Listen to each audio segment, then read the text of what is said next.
Priya Darshak, welcome back to the second segment. So the third segment of Legal Help with Pia. We'll go on to telephone calls straight away. I know there's lots of people calling. Hello?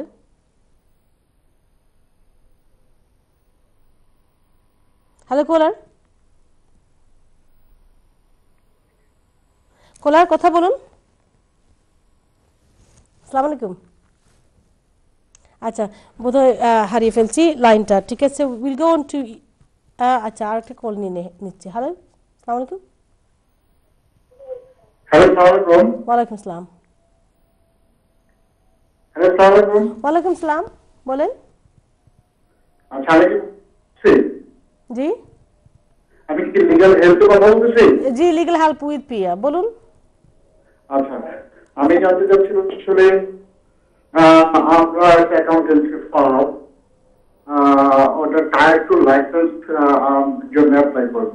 জি, ওইটার ব্যাপারে apply করার পর ওরা কি সিদ্ধান্ত দিবে যে licence দিবে কি দিবে না, এর জন্য কি ওরা ইন্সপেকশনে আসবে? প্রশ্নটা বুঝিনি। এর জন্য কি ইন্সপেকশনে আসবে? অবশ্যই আসবেন।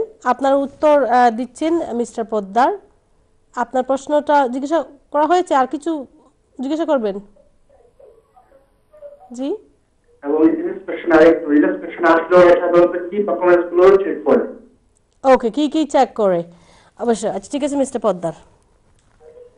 আমি আপনাকে অ্যাকাউন্টেন্ট হিসেবেই সম্বোধন করছি, because you ask that you are applying for sponsorship on the basis of your accountancy farm.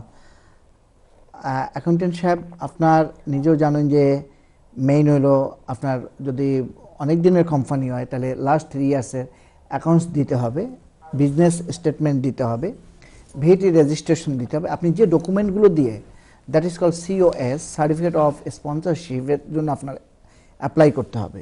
তো ওই অ্যাপ্লিকেশন দেওয়ার বাদে যে কেসওয়ার্কার আপনার অ্যাপ্লিকেশন ডিল করবে, সে আপনার কাছে লিখতে পারে we are asking you more documents, or পাওয়ার বাদেও তাইলে কিন্তু আপনার ইন্সপেকশন আইতে পারেন, অথবা অ্যাপ্লিকেশন ফায়ার যদি ডকুমেন্ট ফায়ার তাইলে খুশি হন আসতে পারেন। It is not mandatory that they must have to come, but most of the cases আসে। এবং এক্ষেত্রে আমরা সাজেশন হইল গিয়া যে প্লিজ যে ডকুমেন্ট দিবা খুব সাবধান ওয়া দিবা, যেন আবার বাদে আপনি সেম ডকুমেন্ট প্রোভাইড করতে পারেন, এবং আসার সাথে অ্যাপ্লিকেশনের সাথে যেন কোনো ইনফরমেশন যেন কিছু রং না থাকে, এটা আমরা রিকোয়েস্ট। আর যারা কলার সকল আসেন, আমরা রিকোয়েস্ট দুজনের পক্ষ থেকে যে এটা হলো আমরা একটা সাজেশন, একটা অ্যাডভাইস দেওয়ার। এই অ্যাডভাইসের উপরে আপনারা কোনো রিলাই করতে হয় না। যদি কোনো আপনার কমপ্লিকেটেড কিছু হয় বা যদি কোনো কিছু ডিসিশন নিতে যান, অবশ্যই একজন লিগ্যাল প্রফেশনালের কাছে গিয়া আপনারা প্রফেশনালের কাছে গিয়ে আলাপ করে সিদ্ধান্ত নিবা। That's all. If you have any other question you can ask me.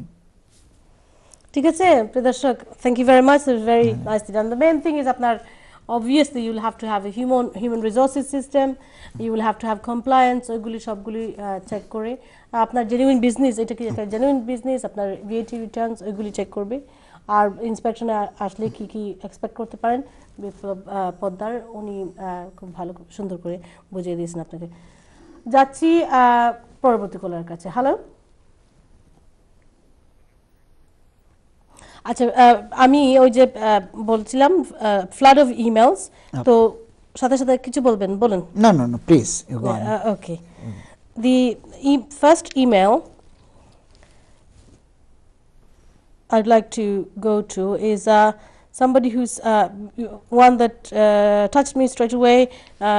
Suppose the female in me was very much concerned. She's listened that I got married 10 years ago. I'm writing about domestic violence. Last 2 years, 5 months, I've come to London.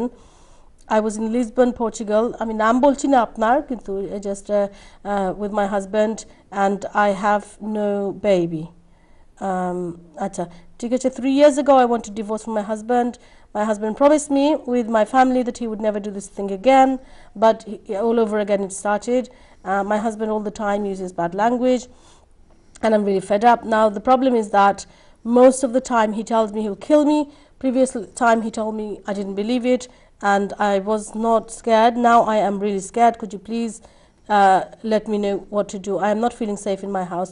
My sister-in-law husband were with us. Because of them my husband is going crazy.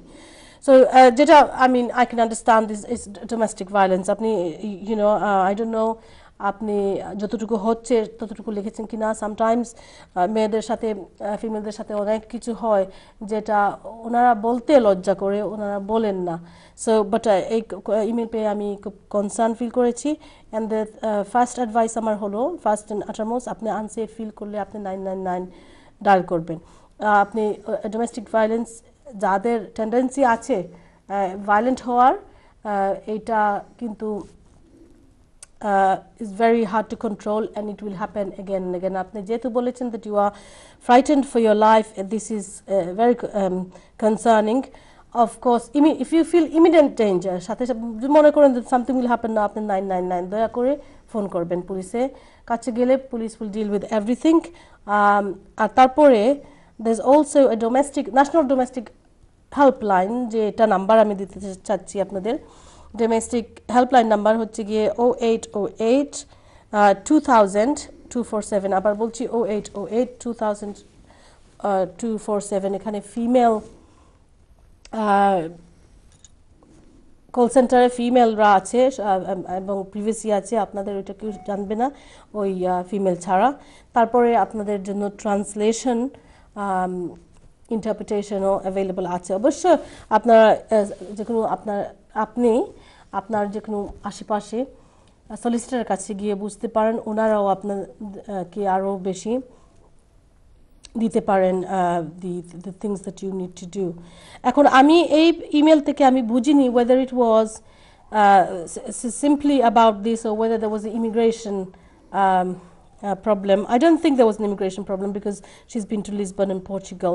So if there is any immigration issues, আবার লেখেন, যে কোনো immigration lawyer আমাকেও phone করতে পারেন, এখানে number পাবেন, mister পদ্মারকেও phone করতে পারেন, ওইটা আমরা ইয়ে করবো। বাট আপাতত আপনার সেফটি ইজ মোস্ট ইম্পর্ট্যান্ট। এই ন্যাশনাল হেল্পলাইনে ফোন করতে পারেন, আপনি যে কোনো লয়ারের কাছে ফোন করতে পারেন। অ্যান্ড ইউ নিড টু, আর তারপরে আছে সিস্টেমে পড়ে যাবেন আপনি যখন আপনি সাহায্য খুঁজতে চাইবেন। আপনি যদি এই ভয়ে থাকেন যে আমি যদি করি তারপরে আরও বেশি